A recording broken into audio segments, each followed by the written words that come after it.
कमर का दर्द कैसा भी हो फटाफट चुटकियों में ठीक हो जाएगा। अब बोलिए कैसे? मात्र एकदम छोटा सा नुस्खा है। आपको करना क्या है? कमर दर्द है, ज़्यादा तकलीफ़ है आपको, तो आपको थोड़ा सा लेना है माल कांगनी। पंसारी के दुकान पर मिलेगा।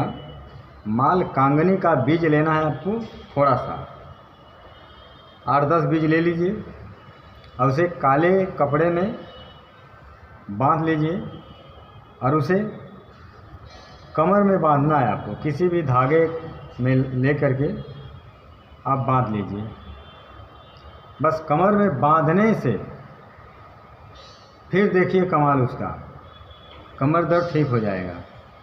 बस मात्र इतना ही करना है, अब बिल्कुल पूरी तरह से ठीक हो जाएंगे। Help number 9323481762। थैंक